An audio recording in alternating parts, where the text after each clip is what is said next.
At 8:00 the evening, I saw my daughter kneeling in the rain, nearly out of strength. Meanwhile, from inside the house, I could hear the laughter of her husband and his family. I helped her up, kicked the door open, and said something they would never forget. But before I continue, if this story is already touching you, please consider subscribing and sharing the video. It really helps the channel grow. The windshield wipers of my car were working at full speed, trying in vain to clear the rain that was mercilessly pounding the windshield. In the passenger seat, the thermos was still giving off some heat. Inside, I was carrying my daughter Claire's favorite casserole. She is 3 months pregnant, suffering from constant nausea and a poor appetite. I was just hoping a little of her homemade comfort food might help her eat something. The car stopped in front of the gate of the Ashford family's house in Beverly Hills. Even under the downpour, I could hear the loud music, laughter, and the clinking of glasses coming from inside. They were having a party. I rang the doorbell for the first time. No one came out. I waited 1 minute and pressed the button again, this time for longer. Nothing changed. The worry began to grow in my chest. Had no one truly heard the bell? I took a step back, pulled my phone from my purse, and dialed Claire's number. No one answered. Suddenly, the ringing cut off and went straight to voicemail. "Hi, this is Claire." My heart sank. A cold shiver ran down my spine. A mother's instinct, that impossible to explain inner voice, was screaming inside me that something was terribly wrong. I ran to the living room window and pressed my face against the cold glass. The yellow light from inside illuminated an elegant scene. Preston, my son-in-law, was sitting comfortably on the leather sofa, his eyes fixed on the television, the video game controller clenched between his fingers. His mother, Mrs. Ashford, stood beside him, sipping wine and chatting animatedly with some unfamiliar guests. Everything seemed normal, a typical gathering of wealthy people. But where was Claire? Why wasn't she with them? I decided to walk around the house to the backyard, where there was a small side gate Claire had shown me once. Luckily, it wasn't locked. I pushed hard, and under the dim light spilling from the window, I saw her. My heart stopped. Under the rain falling from the roof, my daughter was kneeling on the freezing flagstone patio. The floral dress she had tried on so happily last week was soaked, clinging to her thin body, outlining her barely there baby bump. Water streamed down her cheeks, mixing with her tears, making it impossible for me to distinguish one from the other. Her entire body was shaking uncontrollably. Her lips blue, her hands clasped tightly over her legs. A choked cry escaped my chest. I ran to her, knelt by her side, and hugged her with all my strength. "Claire, my baby. Oh my God, what happened, my love?" She lifted her head. Her eyes were open but empty, lost. Her lips moved, her broken voice barely overcoming the sound of the rain. "Mom, I only bought a maternity dress. That's all." Such a simple, innocent sentence ignited the volcano sleeping inside me. I took off my coat and wrapped it around her trembling body. I lifted her into my arms. All the accumulated strength and fury, that of a former taekwondo athlete, that of a mother seeing her daughter humiliated, concentrated in my right leg. With a single kick, I blew the back door off its hinges. Pieces of wood flew into the luxurious living room. The noise, the music, the laughter, everything stopped abruptly. More than a dozen stares were fixed on me, soaking wet, holding my barely conscious daughter. Preston jumped, dropping his game controller. Mrs. Ashford let go of her wine glass. I walked in, spitting out every word with a voice with rage echoing throughout the room. God will not forgive this cruelty. No one dared to say a word. Preston looked at me, and in his gaze there was no remorse, only annoyance at the interruption. "Mrs. Ashford looked down at Claire in my arms with eyes as cold as ice, without a shred of compassion. The guests stood there, motionless, like stone statues. I understood everything. In this place, with these people, there was nothing left to say. My fury meant nothing to them. The only thing that mattered now was my daughter and the grandchild who was yet to be born. I hugged her tightly, turned, and ran back into the rain without looking back even once. I had to get her to the hospital immediately. The car sped off into the darkness. I didn't dare look in the rear-view mirror. I couldn't face the image of my daughter huddled, shaking in the back seat. Her soft, broken sobs were like thousands of needles piercing my heart. The hospital lights appeared before me like an oasis. I slammed on the brakes, rushed out, and opened the back door to support Claire's weak body. Immediately, nurses and doctors rushed toward us. The white light blinded me, and the smell of disinfectant hit me hard. They put the girl on a gurney, and the wheels squeaked across the floor as they urgently pushed her inside. "Are you family? Please wait outside," a nurse shouted. And then the spring-loaded door slammed shut, leaving me alone in that empty hallway. I felt all my strength drain away. I dropped onto a cold plastic chair, my body still trembling. It wasn't from the cold, although my clothes were still soaked, but from a silent rage that was boiling inside me. I had failed. I swore to protect her, but I let her fall into the hands of another monster. A young, kind nurse approached with a thin blanket and a mug of hot tea. "Have some. It will help you warm up." I mumbled my thanks, taking the mug with both hands. The steam warmed my numb fingers, but it couldn't melt the ice within me. I looked at my hands, shaking uncontrollably, and unintentionally that image dragged me back in time to another rainy night with the same trembling hands. Many years ago, the stadium erupted in cheers of joy. The flashes never stopped flickering. I, Elena, the Falcon Reed, was at the top of the podium, the National Taekwondo gold medal hanging around my neck. Below in the crowd, Marcus, my coach and husband, smiled radiantly, his eyes full of pride. We were the golden couple of American sports, sharing a dream, walking the same path. He was the wind, I, the falcon. Together, we flew high toward glory, but even the strongest falcon gets tired of flying. The tragedy came in the international finals when I attempted a spinning kick in the air. I heard a dry crack in my left knee before my brain could register the agonizing pain. My career, our dream, ended that day on a floor drenched in sweat and tears. Marcus couldn't accept the reality. He couldn't bear the Olympic ticket slipping away seconds before reaching it.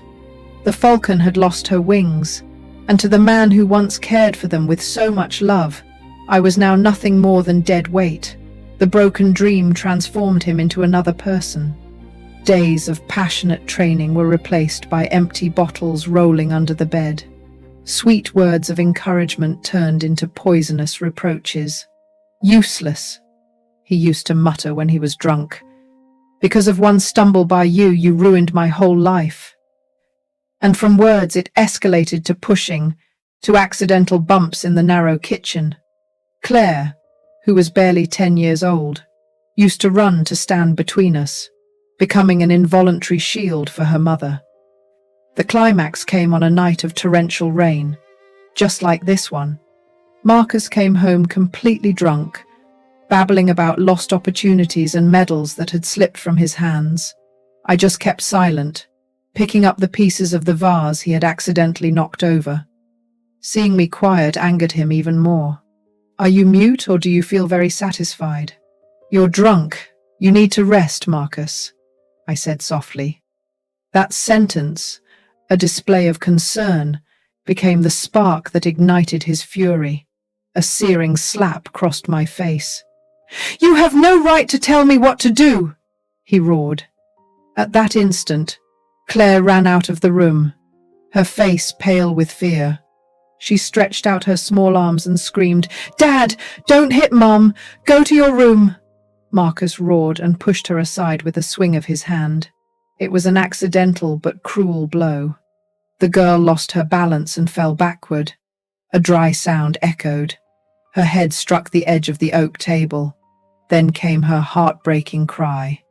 A trickle of red blood ran from her forehead, staining her blonde braid red. At that moment, time stopped. The sleeping beast inside me woke up. I was no longer Elena, the submissive wife. I was the Falcon Reed, the fearless fighter. Before Marcus could react, I had already lunged at him, applying a quick and accurate lock that threw him to the floor. He was stunned, unable to believe that the woman he always looked down on could strike with such decision. I didn't look at him once. I picked Claire up in my arms, ran to the bedroom, and locked the door. That night, as I cleaned her wound with a warm cloth and watched her fall asleep amidst sobs, I made a promise to myself. It was over. I let one man destroy my life. I would never ever allow another man to harm my daughter. The next morning, I filed for divorce alone. Despite Marcus's threats and insults, I fought and obtained custody of my daughter. The hurried sound of footsteps on the tiled hallway pulled me out of the painful memories. I lifted my head sharply, my heart beating so hard it felt like it would break. The doctor, with graying hair and eyes sunken from fatigue, stood before me. He pulled down his green mask, revealing a kind face, but full of sorrow. The cold teacup in my hands became heavy. "Mrs. Reed," he began, in a low, cautious voice, each word dropping like molten lead onto my chest.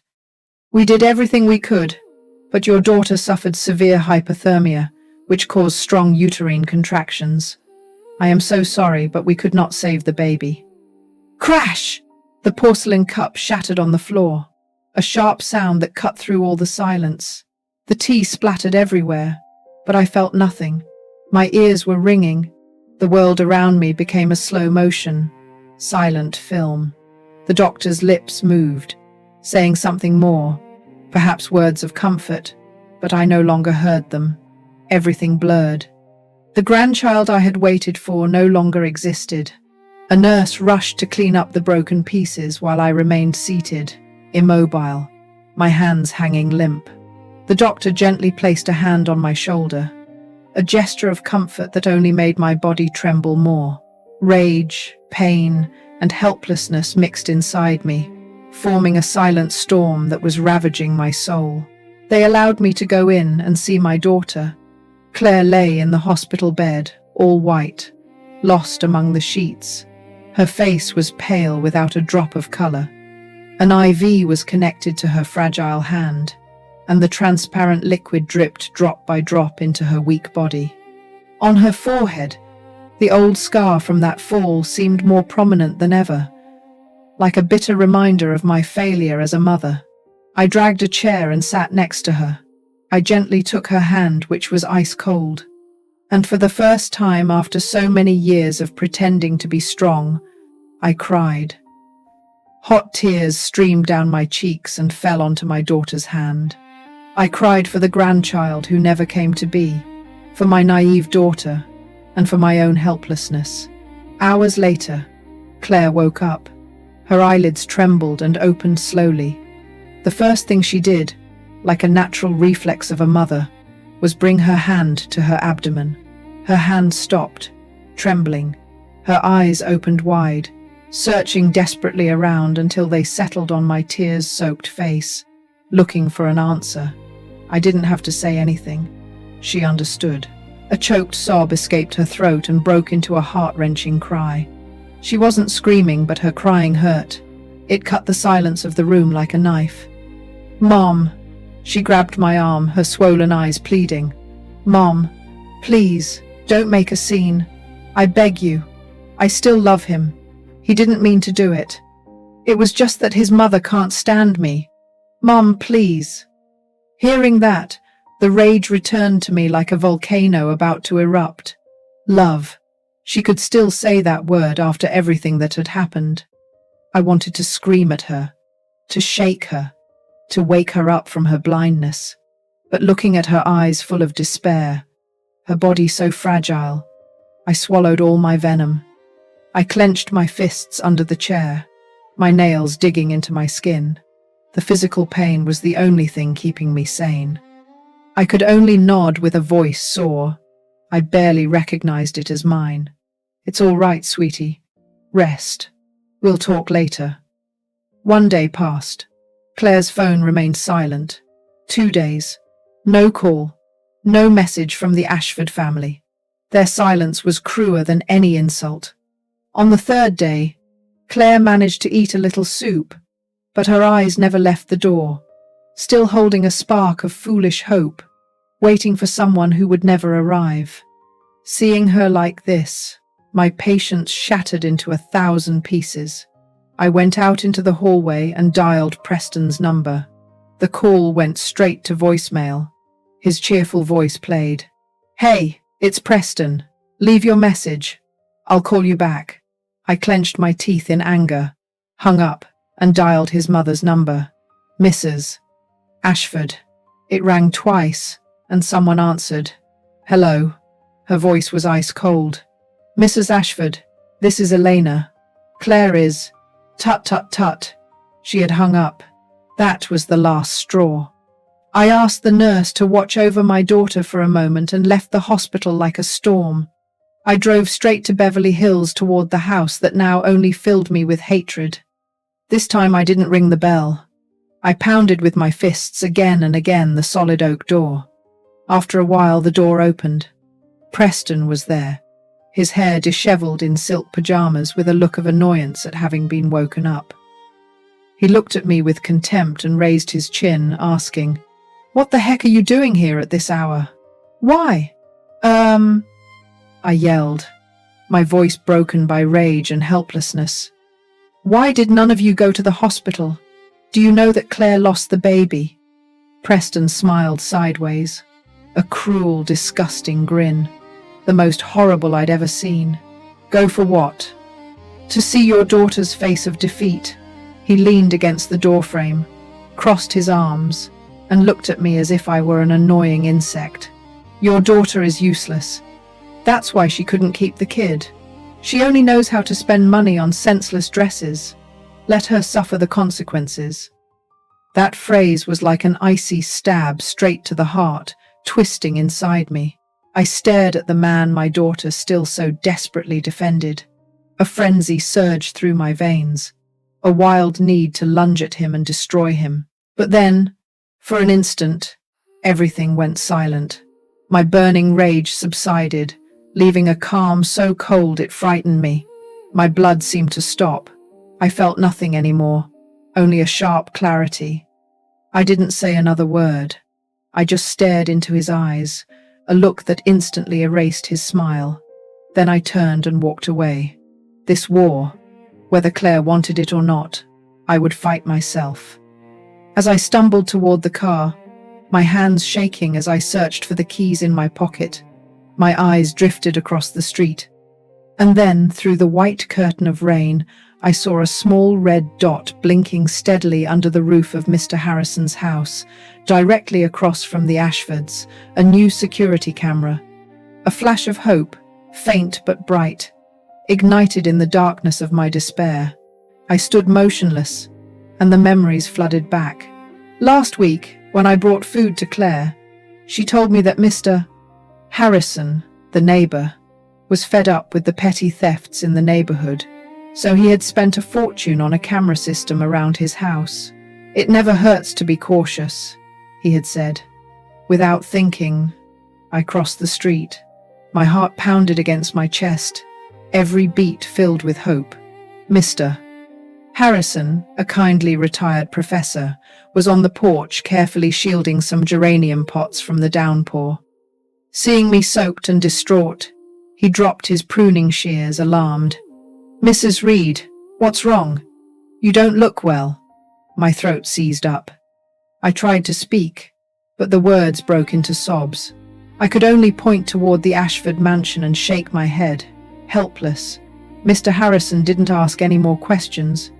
His eyes, full of experience, seemed to understand. Without a word, he helped me inside.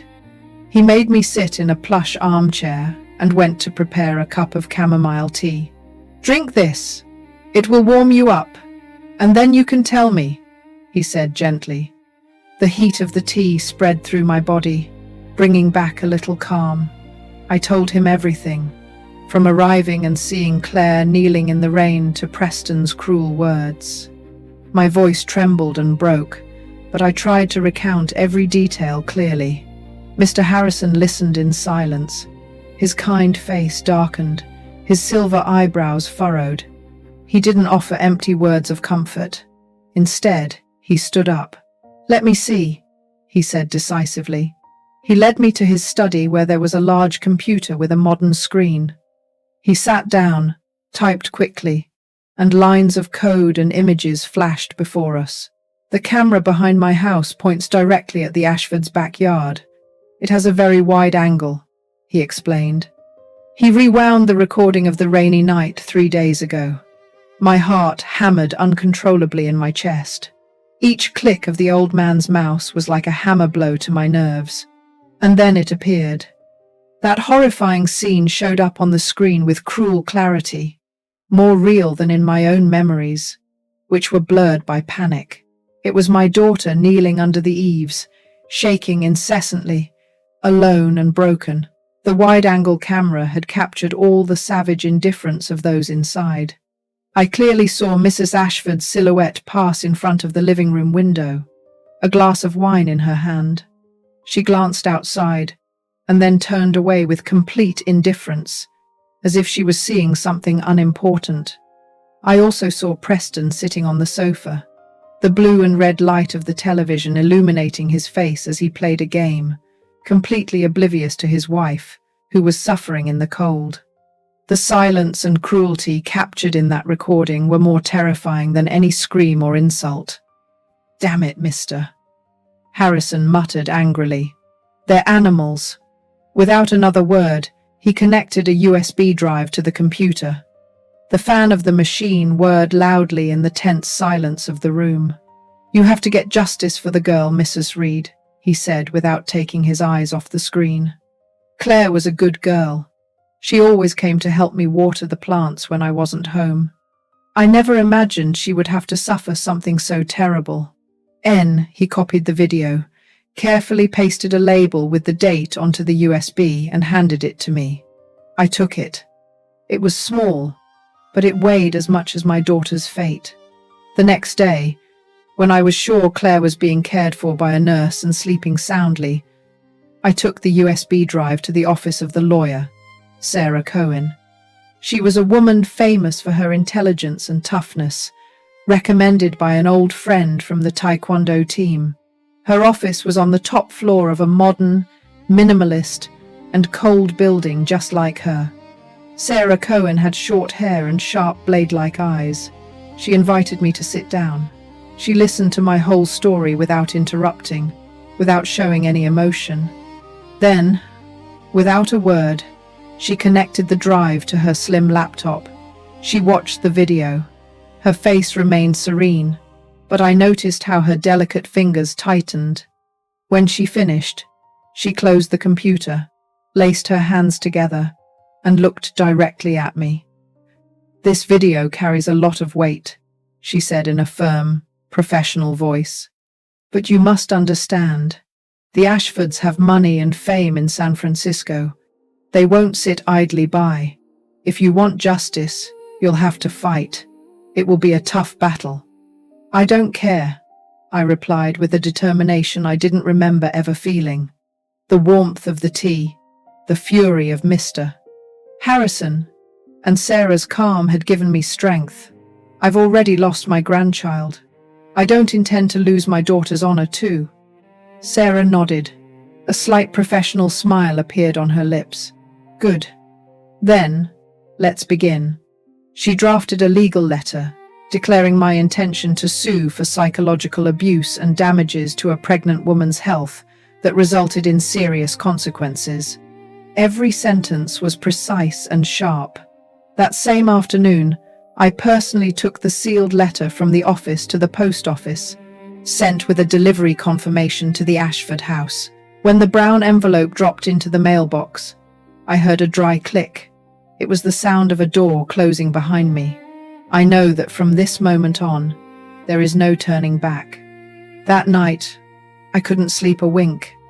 The tapping of the late fall rain on the window no longer sounded like a cleansing of the soul, but like a sad, endless melody that reminded me of the image of Claire collapsed on her knees in the darkness. I tossed and turned in bed, and every time I closed my eyes, I saw the girl looking at me with those empty eyes, her lips blue. The broken sleep dragged me into a nightmare. I dreamed I was trying to lift her into my arms, but her body weighed like lead, ice cold, and it slipped away from me. I woke up abruptly, soaked in cold sweat, my heart pounding hard in my chest. The clock read 3:00 the morning. Something in the air of the house had changed. A dense, suffocating stillness. I shivered. I covered my head with the blanket, trying to push away the feeling of danger that was creeping into every corner of my body. At dawn, the unease was still there, clinging to me. I tried to ignore it, telling myself I was just too stressed. I prepared some hot chicken soup and some clean clothes to take to Claire at the hospital. As always, before leaving, I checked my purse, wallet, phone, keys. But wait, where was the silver USB drive Mr. Harrison gave me? I remembered perfectly storing it carefully in the internal zippered compartment of my purse right after leaving lawyer Sarah's office. A small panic began to rise. I dumped the entire contents of my purse onto the dining table. Lipstick, keys, crumpled receipts, but no USB. Impossible. I started searching the entire living room, opening drawers, lifting the couch cushions. Nothing. My heart was pounding hard. Could I have lost it somewhere? I ran to my bedroom, hoping I had absent-mindedly left it on the dresser. But what I saw was the closet door, ajar, even though I was sure I had closed it before sleeping. A chill ran down my spine. I held my breath, approached slowly, and threw open the closet door. The clothes were messed up, thrown around without order. The cardboard box where I kept documents, which was usually on top of the closet, was on the bed, open. All the pregnancy papers, Claire's initial medical reports, the evidence Sarah asked me to keep, everything was gone. My house had been broken into. My legs gave out. I had to lean on the edge of the bed to keep from falling. The thief hadn't taken money or any valuables. He only came with one purpose: to erase the tracks. With shaking hands, I dialed Sarah's number. "They broke into my house! Sarah!" I cried, almost voiceless. "The USB and all of Claire's medical reports. They're gone. Everything is lost." Sarah was silent for a few seconds. The silence of someone calculating the situation. "Listen to me closely. Elena." Her voice was firm, without a hint of nerves. "Lock all the doors. Don't touch anything that might have fingerprints. I'll send my people right away." This was not a regular robbery. The Ashford family moved faster than we thought. As I locked the main bolt with trembling hands, the phone rang. It was Mrs. Alvarez, the neighbor from the apartment across the hall. I hesitated for a moment but answered. "Elena." Her voice sounded unsure with a tone of contained curiosity. "Look, your daughter Claire. Is she okay? This morning I went to the market near the church and the vendors were talking a lot. They were saying the girl made up the pregnancy to get money from her husband, that they found out, and now she's causing a scandal to play the victim." A wave of dizziness washed over me. I couldn't say anything. I just hung up without thinking. My hands were freezing. Before I could react, another call came in, this time from a distant relative in Miami. The story was similar, but now it was embellished with even more poisonous details. They were saying Claire had fallen into a depression after marrying, that she often had strange behaviors, and that she was now intentionally trying to blame her husband's family to cover up some secret rumors. They spread like wildfire in dry season. In a single morning, my battle completely turned. My daughter, who until yesterday was an innocent victim, was now seen as a crazy liar. And I, the mother seeking justice, suddenly became the crazy mother trying to destroy a respectable family. The stares, the whispers, the doubts began to surround me everywhere. When I stepped out onto the balcony for air, I saw Mrs. Alvarez talking to some neighbors. They looked at me and immediately averted their gaze with a mixture of pity and contempt on their faces. I felt like I was sinking into a swamp of lies. They had already gotten rid of the physical evidence, and now they were destroying our honor with an invisible but even crueler weapon. They wanted to corner us, isolate us from everyone, turn us into the neighborhood paras. That night, I didn't go to the hospital. I didn't know how to look at my daughter. I stayed alone in the darkness of the living room without turning on the light, with defeat and helplessness crushing my chest. I had underestimated the cruelty and power of the Ashfords. They were not only rich, they also had the capacity to twist the truth, to turn black into white. Just when I thought I had nothing left, the phone screen on the table lit up and vibrated softly. A message from an unknown number. No greeting, no introduction, just a short, cold sentence. I have a copy of the video. If you really want justice, meet me at the Black Cat Cafe on Bleecker Street at 4:00 the afternoon tomorrow. Come alone. I felt my heart stop for a second, and then it started beating hard. Hope, or one more trap, a more sophisticated one. Why would they want to lure me out of my hiding place? But at that moment, what more did I have to lose? Whether it was a spark of light or the blade of a knife waiting for me, I knew I had to go. It could be my last chance. The Black Cat Cafe was small and old, hidden in a secluded alley off the bustling commercial street, Bleecker Street. It seemed to belong to another world, detached from the noise and ostentation outside. I arrived 15 minutes early, my heart hammering in my chest. Exactly at 4, the wooden door of the cafe opened with a creak, letting in a line of light from the street. A young woman walked in. She wore a black hooded jacket, worn-out jeans, and old boots. Her appearance contrasted completely with her family's luxury. The girl looked around cautiously like a cornered animal, and then walked directly to my table. She sat down across from me without saying a word. Then she slowly lowered the hood. I froze. My whole body tensed. That face was familiar. It was Preston's sister, Charlotte Ashford. I had seen her a few times at the uncomfortable family dinners, always quiet, almost invisible, beside her authoritarian mother and arrogant brother. In my memories, Charlotte always looked down, her shoulders hunched, as if she wanted to disappear from the world. But the girl across from me had a different look, firm and a little reckless. "Mrs. Reed," she said in a soft but determined voice without the slightest tremor. She closed her fist and placed a black USB drive on the wooden table, pushing it toward me. "This is what you need." I stared at the USB. Then I looked at her, my head spinning. Why? It was the only word I could utter. The doubt inside me was stronger than the surprise. Was it another trap? A plan to make me fall?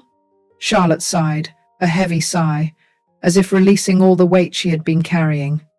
Her large, dark eyes were filled with sadness. "Because my mother was wrong, and my brother was too," she said with a quiet voice, but one in which I could feel a contained fury. "And I can't stay silent while they destroy one more innocent person." She began to speak, and her story painted a completely different portrait of life behind the luxurious gates of the Ashford family. Her dream of becoming an investigative journalist was ruthlessly crushed by Mrs.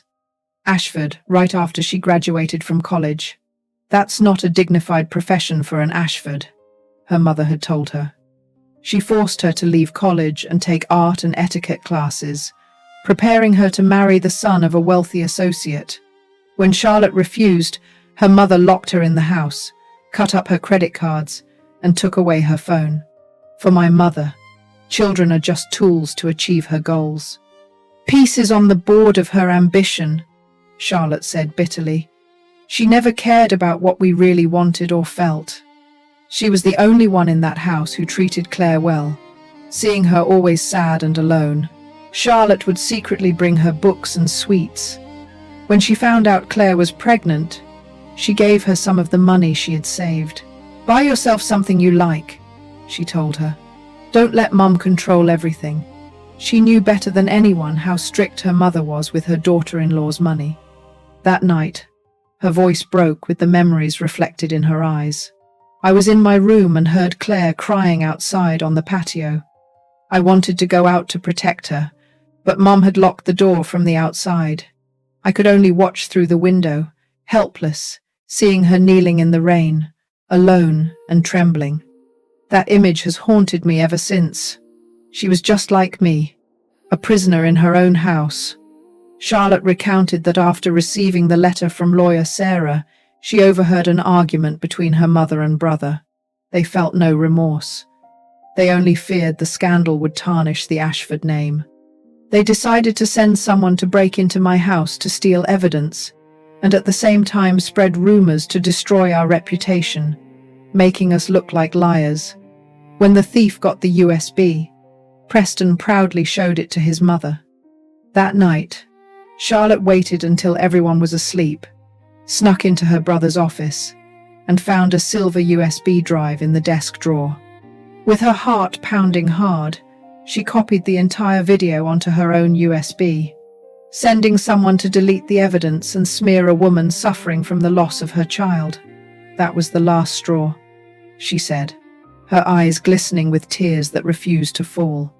"I can't continue to be a part of this family, a family built on manipulation and lies. Mrs. Reed, please use this. Bring the truth to light. Free Claire and free me too." I looked at the young woman across from me. Immense bravery emanated from her fragile body. She was betting her entire future, confronting her own family.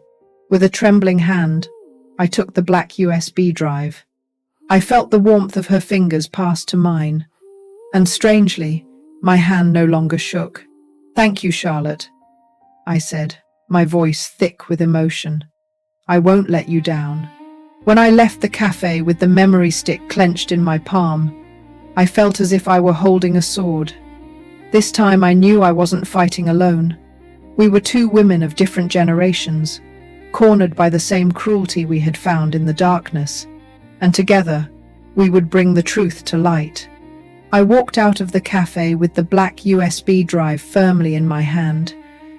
This time I didn't go home, nor to the hospital. I drove directly to lawyer Sarah's office. She was about to leave when I almost knocked the door down upon entering.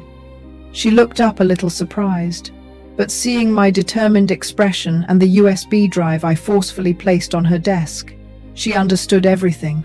Without a word, Sarah sat down and connected it to the computer. When the family video appeared on the screen, her normally cold face softened slightly. An ironic, almost imperceptible smile played at the corner of her lips. "They made a fatal mistake," Sarah said with a voice heavy with icy sarcasm. "They thought they could silence you, but instead they gave us more ammunition. This break-in and theft of evidence once presented will make the judge view them with terrible eyes. They have turned themselves from defendants into criminals." We stayed late that night under the cold light of the fluorescent tubes. Sarah outlined a bold plan. "Suing is not enough, Elena. The trial could last months. During that time, the rumors will continue to destroy your reputation and Claire's. First, we have to clear their names.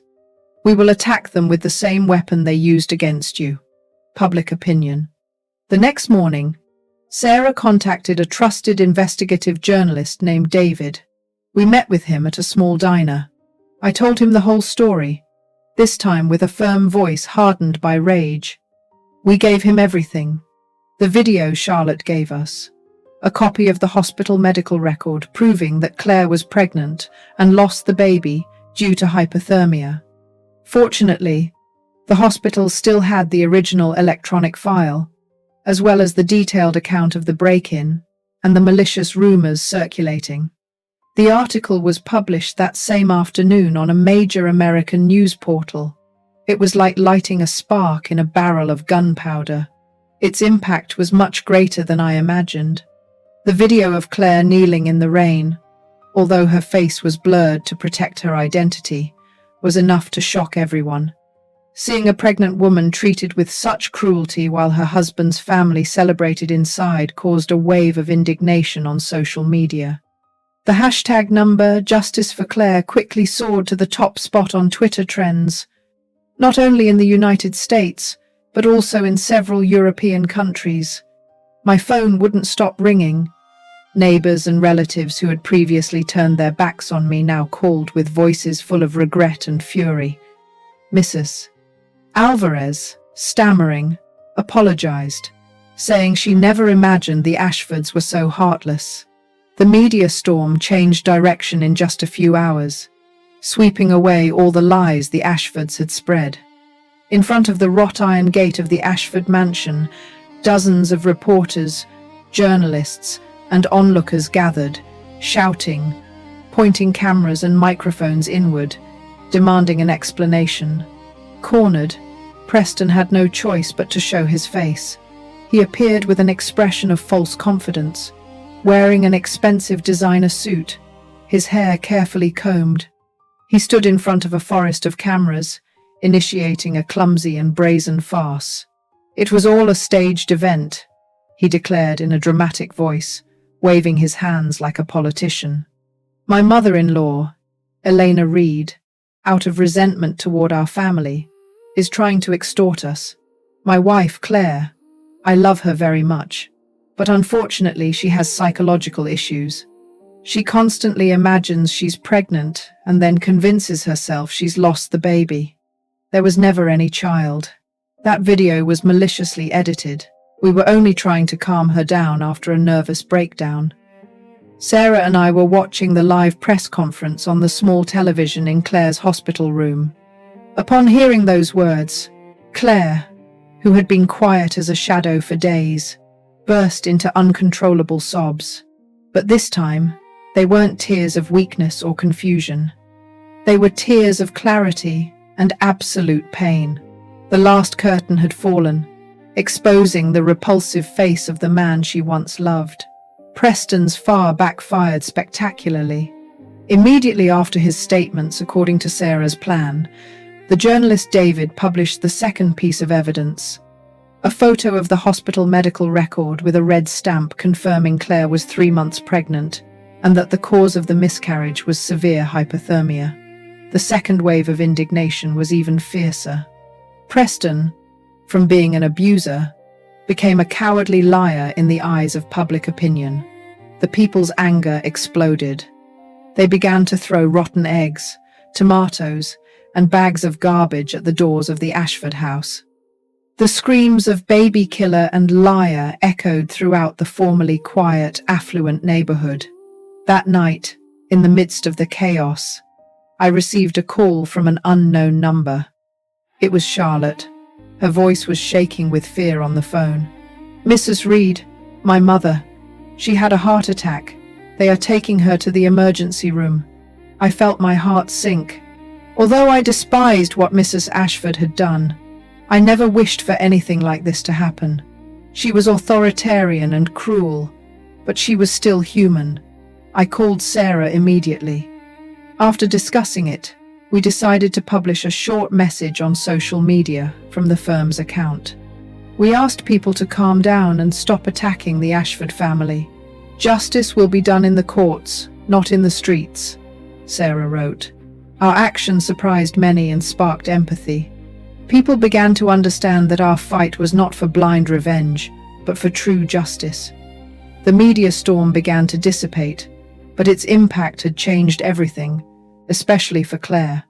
Preston's brazen farce in front of the cameras was the final blow that broke the last thread of illusion she still held. That night, after watching the conference, she turned to me. She was no longer crying. Her eyes were still swollen and red, but in them shone a firmness I had never seen in her, a strength born from the fire of pain. "Mom," she said in a hoarse but determined voice, "I want a divorce." Just that one phrase, but to me it sounded louder than any verdict. She had finally awakened on her own. I took her hand and nodded. The next morning, Sarah added the unilateral divorce request to the court file.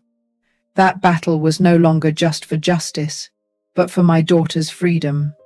On the day of the trial, the atmosphere in front of the San Francisco courthouse was as tense as a stretched rope.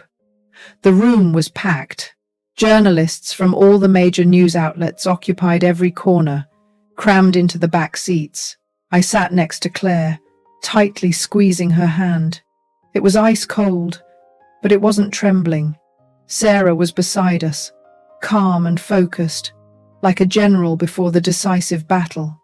The courtroom door opened. Preston walked in, accompanied by his lawyer, his face smoother than an egg. He no longer had that confident and arrogant air from before. His face was haggarded with deep, dark circles. He glanced quickly at us and immediately lowered his head. Mrs. Ashford did not appear. They said it was due to health problems. The trial began. Preston's lawyer tried to twist everything, attacking Claire's unstable mental state. They called some neighbors, who we later learned had been paid, to testify. They fabricated stories about Claire being sad, depressed, and having strange behaviors. They wanted to paint her as a weak, paranoid, untrustworthy woman. I felt my blood boil, but Sarah placed a hand on mine, urging me to keep calm. However, all their effort collapsed when it was our turn to present the evidence. Sarah stood up with a firm demeanor and a clear voice that resonated throughout the room. She showed the original video. The entire courtroom fell silent. Only the sound of the rain and the wind could be heard in the recording. On the large screen appeared the image of my daughter kneeling in the rain, silent but with an accusatory power stronger than 1,000 words. I heard sobs among the audience. Some women couldn't hold back their tears. The judge, an older man with a stern face, watched intently, his brow furrowing more and more. "Your Honor," Sarah said in a firm tone, "the evidence does not end here." She called the next witness, Miss Charlotte Ashford, to the stand. The room filled with murmurs. Preston lifted his head abruptly, his eyes blazing with surprise and fury. The side door opened and Charlotte walked in. She wore a simple white blouse, black pants, and looked much more mature. Her face was serene. She faced her brother's furious gaze without wavering. She walked up to the stand, placed her hand on the Bible, and swore to tell the truth. In a clear and firm voice, she recounted everything that had happened. She spoke of her mother's suffocating control and her brother's violent and temperamental nature. She told how they treated Claire like a maid, controlling her money, criticizing every piece of clothing she wore. She said it was she who copied and gave me the video after hearing how they planned to steal the evidence and smear our name. My brother said Claire was useless, that she only wasted money on silly dresses. Charlotte recounted, her voice trembling with emotion. But the truth is, she bought that maternity dress with the little money I secretly gave her. It was her only small joy during the pregnancy. All eyes turned toward Preston. His face turned pale, then red with shame and fury. "I am here today," Charlotte concluded, looking at the judge with clear eyes without any fear. "Not to go against my family. I am here for the truth, for what is right, for my sister-in-law, and for the baby who never came to be." Her testimony was a death blow. All the lies, all of Preston's attempts to twist the truth were exposed as ridiculous. His lawyer could only lower his head and scribble aimlessly. Preston stared at the table. His shoulders slumped like a defeated man. The trial ended. The judge did not need to deliberate much. The court declared Preston Ashford guilty of psychological violence and of intentionally causing harm with serious consequences. He was sentenced to 2 years of conditional imprisonment, 3 years of supervised probation, and the obligation to attend anger management classes. Furthermore, he had to pay a large sum as compensation for the physical and emotional damages Claire had suffered. Claire's unilateral divorce request was immediately approved. When the judge hit the table with the gavel, a dry crack resonated in the room, marking the end of the trial, the end of a dark chapter in my daughter's life. I turned and hugged her tightly. Claire buried her face in my shoulder, and her body trembled, crying. But this time they were tears of liberation. After the trial, our life slowly returned to its course. Claire packed her things and moved in with me permanently. My small house by the Hudson River, which had been silent since she got married, was filled with laughter and voices again. We cooked together, tended the pots on the balcony, and watched old movies. Sometimes I found her sitting on the porch, her gaze lost in the slowly flowing river, her hand resting unintentionally on her abdomen. The soul's wounds take longer to heal than a court sentence. That loss would always be an impossible void to fill in her heart, and in mine too. About 2 weeks after the trial, one sunny afternoon, while we were arranging some pots of carnations, the phone rang. It was an unknown number, I answered, and Charlotte's sad voice came through the line. "Mrs. Reed," she said hoarsely. "My mother. She passed away this morning at the hospital." The small trowel in my hand fell to the ground with a dry clank. Claire looked at me with concern. I could only look at her and nod in silence. A heavy silence covered our small balcony. Although Mrs. Ashford had caused so much pain, the news of her death filled me with sadness. It wasn't the satisfaction of the winner. Not at all. It was grief for a life that destroyed itself and those around it with its own cruelty and authoritarianism. She paid too high a price for her mistakes. I did not attend the funeral. Claire didn't either. We thought our presence would only open unnecessary wounds, and probably no one would want it. Instead, I sent an arrangement of white lees, a symbol of purity and rebirth, to the wake. Along with it, a small card, without a sender, with a single sentence: "May the soul of the deceased rest in peace." Days after the funeral, Charlotte came to my house. She looked thinner and paler, but in her eyes there was no longer fear or sadness. They shone with a new calm and freedom. She wore a simple light blue dress and carried a small suitcase in her hand. "I am leaving San Francisco, Mrs. Reed," she said with a soft smile. "I have re-enrolled in the School of Journalism in New York City. I am going to start over." Claire approached and hugged her. 2 women, 2 victims of the same family drama, found comfort in each other. "Thank you, Charlotte. Thank you for everything," Claire whispered. "Live well, please." "You too, Claire," Charlotte replied, gently patting her former sister-in-law's back. Before leaving, Charlotte took a cream-colored envelope from her purse, somewhat wrinkled and old. "This is from my mother," she said with a hesitant tone. "She wrote it after entering the hospital, but she never had the courage to send it. I think you and Mrs. Clare should read it." She handed me the envelope. Her hand was ice cold. Then she dragged her suitcase and walked straight to the waiting taxi on the street without looking back even once. An old chapter of her life had just closed forever. That night after dinner, my daughter and I sat on the sofa under the warm light of a yellow lamp. I carefully opened the letter. Mrs. Ashford's handwriting trembled, clumsy and messy, without the proud and firm touch that had always characterized her. It seemed written in her final hours, when pride no longer meant anything. It was not a long letter. She did not ask for forgiveness because perhaps she knew she did not deserve it. She wrote about her life, about being born into a noble family that had fallen on hard times, about the burden of maintaining the name and prestige of a crumbling lineage, a burden she had carried on her shoulders since she was a young woman. The fear of being looked down upon had turned her into a hard, controlling woman who saw her children as chess pieces to strengthen her position. She admitted having been wrong to try to turn Preston and Charlotte into puppets. And her biggest mistake, her unforgivable guilt, was having destroyed Claire's life, indirectly snatching away her chance to be a mother. "My silence that rainy night," she wrote. "It was the stab that ended the life of my own grandchild." And at the end, in an almost illegible section, one could read, "I cannot repair what I did, nor bring the baby back to life, but I can prevent other women from going through the same thing." Along with the letter came a copy of her will. Mrs.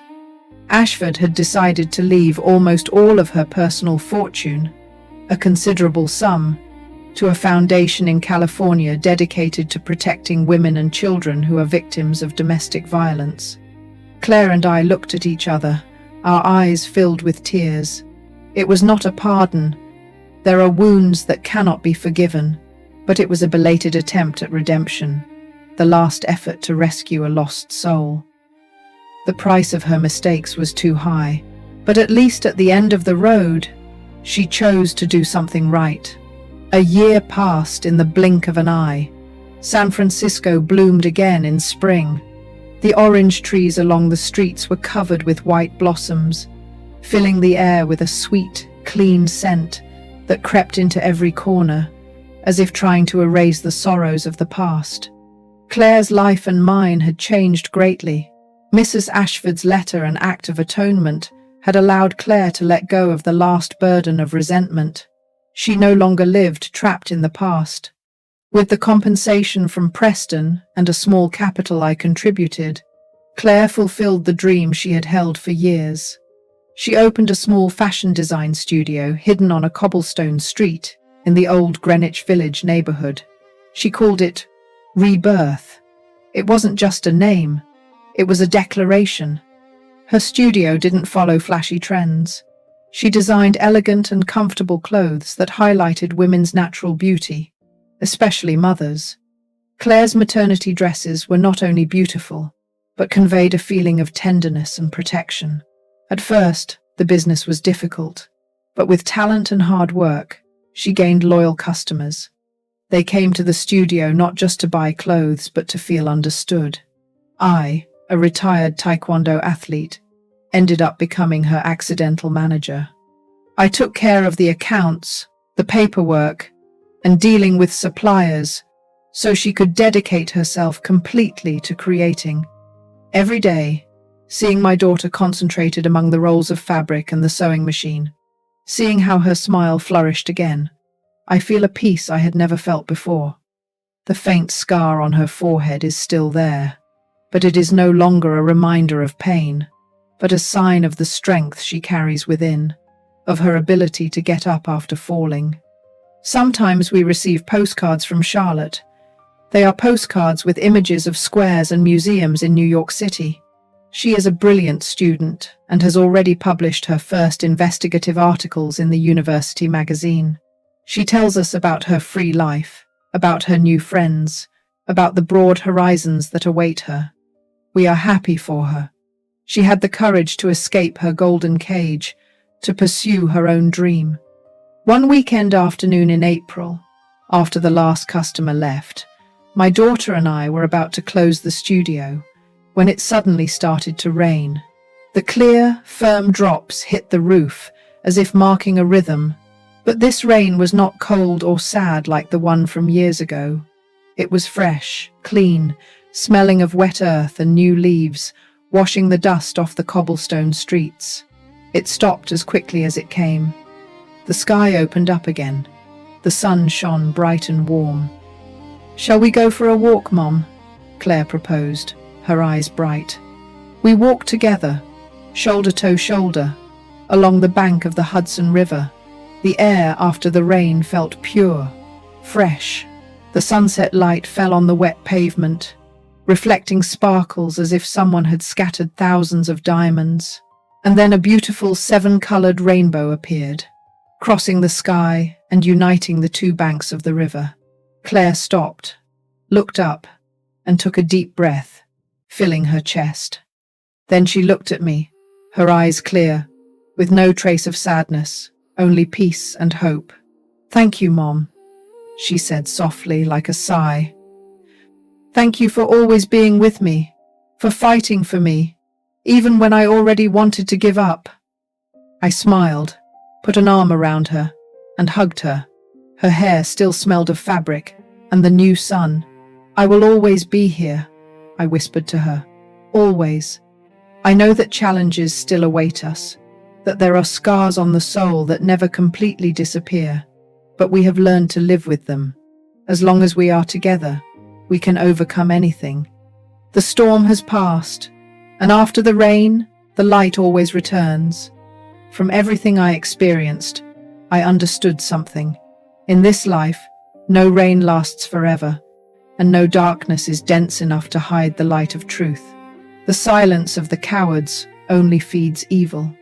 But courage, whether it comes from an elderly mother or a young woman like Charlotte, can tear down the coldest walls. I have lost, I have fallen, but amidst the pain, I learned that justice is not always found in a courtroom, but in the way we rise up and fight for what is right, even if the whole world turns its back on us. And more than anything, I want to tell all the women out there, never let fear or a blind love silence you.